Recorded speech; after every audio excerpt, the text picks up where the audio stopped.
LCI-vous santé, on fait bien une émission sur les rhumatismes et pas sur le rhume, me dit-on dans l'oreillette. C'est un petit peu ça, je suis désolée par avance de la voix un peu caverneuse que je vais avoir aujourd'hui. Brigitte Millot, bonjour. Comment ça va ? Moi, bien. Mieux que vous. C'est la journée mondiale de l'ostéoporose aujourd'hui. On appelle ça la maladie silencieuse. On l'appelle le voleur d'os. Je ne savais pas qu'on l'appelait comme ça. Elle touche une femme sur 3 après 50 ans, un homme sur 5 après 50 ans. À vos côtés, le docteur Laurent Grange. Vous êtes rhumatologue. Bonjour. Bonjour. Merci d'être venu nous voir. On va essayer de se parler de tout ça ensemble et voir comment on peut éviter surtout d'avoir des problèmes. Nos os sont fragiles, je disais tout à l'heure. Et c'est vrai qu'on ne le sait pas toujours. L'ostéoporose, ça n'a rien à voir avec l'arthrose, Brigitte, non, déjà. Rien à voir. Hein. L'ostéoporose, ça concerne l'os. Comme son nom l'indique, c'est l'os qui devient poreux. Ouais. C'est une maladie qui peut avoir des conséquences redoutables. Hein. Il y a à peu près 150 000 fractures par an liées à l'ostéoporose, mais surtout 43 000 décès liés à l'ostéoporose. Ah oui. Eh oui, donc c'est vraiment une vraie maladie. Alors que se passe-t-il ? C'est l'os qui devient poreux. Pourquoi ? Parce qu'en fait, notre os, on ne le sait peut-être pas, mais c'est un tissu vivant. Oui. Vous changez en fait de squelette à peu près 7 à 8 fois dans une vie. Il se renouvelle en permanence, et tant mieux, parce que sinon il serait fragile. Hein. Oui. Donc, en fait, il y a des cellules que l'on appelle des ostéoblastes, qui construisent de l'os, avec un B comme Bénédicte. Il y a des cellules que l'on appelle des ostéoclastes, avec un C comme Charlotte, qui, elles, détruisent l'os. Donc, en permanence, ça construit, ça détruit, construit, ça détruit, ça construit, ça détruit. Donc, tant que c'est à l'équilibre, c'est parfait. Sauf que dès l'âge de 25 ans, on commence à perdre à peu près 1% par an, c'est-à-dire qu'il y a un déséquilibre entre la construction et la destruction. Et après 50 ans, c'est 3% par an. Donc l'os devient fragile, devient poreux. Et quand je disais le risque de fracture, ce ne sont pas des fractures lors d'un gros choc. Hein. C'est simplement, on peut avoir par exemple des fractures du poignet juste en mettant les draps sous le matelas. Ah oui, donc c'est vraiment l'os qui devient très fragile. Des fractures de tassement des vertèbres. Et puis la fameuse fracture du col du fémur que l'on connaît tous. Alors, il y a des facteurs de risque contre lesquels on peut lutter et puis des facteurs de risque contre lesquels on ne peut pas lutter. Alors, ceux contre lesquels on ne peut pas lutter, on en parle. C'est l'âge, voilà. Le sexe, on n'y peut rien pour l'instant. Enfin, plus les femmes que les hommes, Le sexe, évidemment, ça touche plus les femmes, notamment à l'âge de la ménopause, lorsque les hormones disparaissent, puisque l'os est aussi sous la dépendance d'estrogènes et d'androgènes. Il y a ensuite des prédispositions génétiques. Il y a des familles où on développe plus d'ostéoporose que d'autres. Il faut faire attention au traitement à long terme de cortisone. On parle de long terme, de plus de 3 mois. Parce que donc là, ça peut rendre les os ostéoporotiques. Et puis, quelques maladies de la thyroïde et de la parathyroïde. Ce sont des petites glandes qui sont au-dessus. Donc, ces maladies-là peuvent aussi provoquer, mais là, on n'y peut rien. Enfin, à part soigner, évidemment. Oui, si, la cortisone, on y peut. Quand on prend un traitement long cours de cortisone, c'est qu'on a une maladie qui le nécessite aussi. Il y a des facteurs de risque contre lesquels on peut lutter, en revanche. Oui. Et alors, cela, il faut vraiment, vraiment y faire attention. En premier lieu, on sait que l'exercice physique est très important, parce qu'en fait, l'os, contrairement à beaucoup de choses, plus on le sollicite, plus il est solide. Ah bon ? Oui. À chaque fois que vous faites des micro-traumatismes, par exemple, eh bien, l'os se reconstruit. Ça fait comme des micro-fractures, mais très petites. Et donc, hop, il se reconstruit. Alors, on dit souvent le jogging, c'est pas bon pour les articulations, mais c'est bon pour les os. C'est très bon pour les os. Et tout ça, en fait, on a amélioré nos connaissances sur l'ostéoporose grâce aux spationautes, qu'ils soient astronautes ou cosmonautes. Oui. Les spationautes, en fait, eux, comme il n'y a pas de pesanteur, ils sont là comme ça. Donc, en fait, il fait un vieillissement osseux terrible, une ostéoporose. Mais c'est drôle parce que hier, alors je vous coupe, mais hier, on a fait toute une émission sur la conquête de Mars, puisqu'on était censé poser un robot sur Mars. Bon, ça s'est moyennement bien passé, manifestement. Mais il nous disait justement, les spationautes nous disaient, le problème premier d'un voyage sur Mars, c'est que ça dure 3 ans et qu'on n'est pas sûr que le squelette tienne. Voilà. Et donc, vous savez ce qu'on leur a donné à un moment, on appelait ça les combinaisons pingouins. Ce sont des combinaisons plus petites, de manière à ce qu'ils s'étirent pour arriver à créer une tension. Et donc, on leur donnait ces trucs et il fallait absolument qu'ils bougent. C'était le seul moyen d'arriver à mettre l'os sous tension. Et donc, il faut absolument faire de l'exercice physique pour prévenir l'ostéoporose. Donc, comme vous le disiez, de la course, etc. C'est très bon. Tous les exercices physiques sont bons. Non, mais de toute façon, on le sait, mais c'est vrai que ça, si on ne savait pas que pour le coup, l'os se reconstruit. Voilà. La carence en vitamine D, il faut faire attention aussi. Alors ça aussi, parce qu'en fait, l'os, il y a plein de choses dedans. On n'est pas revenu sur la constitution, mais la vitamine D, c'est la vitamine vraiment de l'os. Il ne faut pas oublier que la vitamine D, on la trouve dans la fameuse huile de foie de morue, c'est pas terrible pour certains. Bon, elle existe aussi en gélule, mais il suffit de mettre un quart d'heure par jour ses avant-bras au soleil et on va fabriquer, c'est une réaction chimique, les rayonnements, cholestérol, vitamine D, la vitamine D suffisante pour nos os.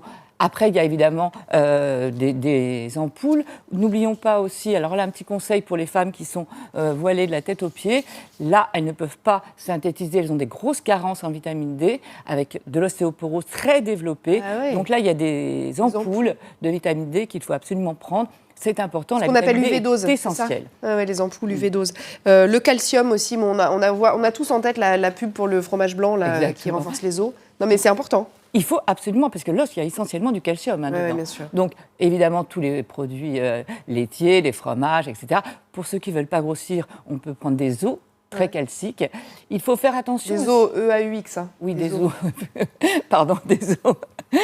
Il y a plusieurs, il faut regarder sur les étiquettes. On en a parlé avec Gérald il y a 2 jours, des os calciques. Donc des os très calciques. Ouais. Un petit conseil aussi, pour garder le calcium, en fait, on sait qu'un régime trop riche en sel ou alors en café fait fuir le calcium. Donc, pour préserver ses os, pas trop salés et pas trop de café. Et des os calciques, évidemment, ou des produits laitiers. Des produits laitiers. Alors, docteur Grange, donc vous êtes rhumatologue à Grenoble.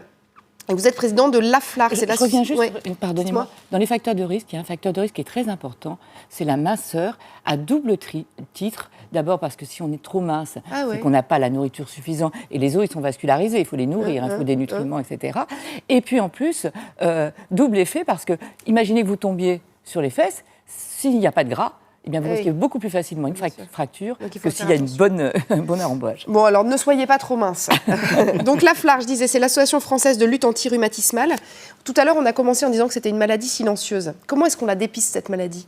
Alors, on la dépiste déjà en se posant la question, après la ménopause, est-ce qu'on a potentiellement de l'ostéoporose ? Donc, c'est aller voir son médecin généraliste et lui poser la question. Après, il va l'interroger, voir s'il y a des facteurs de risque, comme on l'a dit. Et ensuite, éventuellement, il y a un examen qui s'appelle la densitométrie minérale osseuse. C'est un examen radiologique qui permet de mesurer la concentration, si vous voulez, de calcium dans l'os, mesurer l'aspect quantitatif de l'os. Et après, on peut donner un traitement ou pas en fonction de ce il n'y a pas que les femmes, les hommes aussi. Les hommes aussi. Ça, c'est fait systématiquement, cette radio Non, c'est pas fait systématiquement. Grosso modo, en France, il y a une chute du nombre de prescriptions de ces radios. Pourquoi ? Parce que c'est très compliqué, les remboursements sont très complexes. Et donc, on a moins 6% de densitométrie osseuse par an, alors qu'on a plus 10% de fractures par an. On disait tout à l'heure, une femme sur 3, un homme sur 5. Ouais, il y a une véritable urgence sanitaire, je dirais, de prise en charge de l'ostéoporose en France. Alors justement, comment elle se prend en charge, cette ostéoporose ? Alors l'ostéoporose, c'est par rapport à tous les facteurs de risque. Donc effectivement, d'abord, c'est l'activité physique. Ouais. Moi, le premier traitement que je donne, je fais une prescription d'activité physique. C'est pas encore remboursé, mais il faut le faire. Ça viendra peut-être un jour. Hein. Peut-être un jour. Deuxièmement, c'est la nutrition, comme on l'a parlé. Avoir ces 1200 mg par jour de calcium après la ménopause, avec la vitamine D, s'il le faut, les poissons gras, comme on l'a dit. Et puis ensuite, il y a des traitements. Alors les traitements, c'est des traitements qui vont, comme le remodelage osseux après la ménopause, il va exploser. Donc le but, c'est baisser ce remodelage osseux pour que l'os puisse se fabriquer de nouveau de manière plus lente, mais plus efficace et plus solide. Et c'est avec des médicaments ? C'est des médicaments qui se prennent en comprimé ou en perfusion régulièrement. Et qu'on prend à vie du coup ou pas ? Alors on comprend à vie, non. On fait des cycles de traitement de maintenant dit de 3-4 ans. Et tous les 3-4 ans, on réévalue pour savoir s'il faut continuer ou si le risque fracturaire n'est plus suffisant pour pouvoir continuer le médicament. Mais ces traitements-là, ça veut dire qu'ils reconstituent les os ou simplement ils arrêtent la progression de la porosité ? Alors, il y a un gain de densité minérale osseuse, donc à la fois sur le plan qualitatif et aussi sur le plan quantitatif, parce que la qualité de l'os est beaucoup plus importante pour la résistance osseuse que même l'aspect quantitatif, la quantité d'os. Est-ce que vous dites aussi à vos patients, par exemple, quelqu'un qui développe une ostéoporose, je ne sais pas, on arrive à voir je vais dire la gravité, mais je ne sais pas le niveau d'atteinte, la densité. Il y a des patients chez qui, pour le coup, non, il ne faut plus faire d'activité physique, par exemple, parce que là, pour le coup, on risque vraiment de se casser.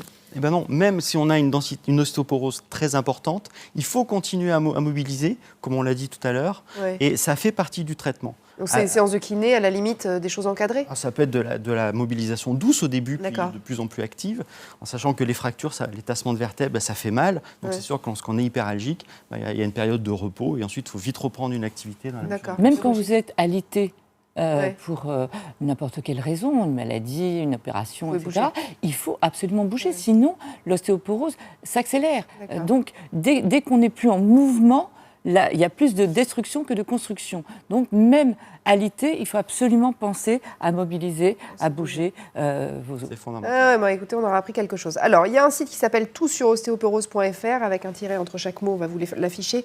Le site de l'AFLAR, donc aflar.org, c'est votre association docteur. Il y a aussi Allo Ostéoporose. Il y a aussi une application qui s'appelle Voleur d'os. Donc, franchement, si vous pensez être concerné, déjà parlez-en à votre généraliste. C'est un premier pas. Et puis, allez faire un tour sur Internet. Ça vaut toujours le coup. Ouais. Peut-être, justement, comme c'est une maladie silencieuse, on lance une grande enquête nationale pour essayer de comprendre mieux les patientes qui souffrent d'ostéoporose. Donc, on a mis en ligne sur le site une grande enquête. Donc, je demande à toutes vos téléspectatrices de remplir cette enquête. Bah oui, allez voir.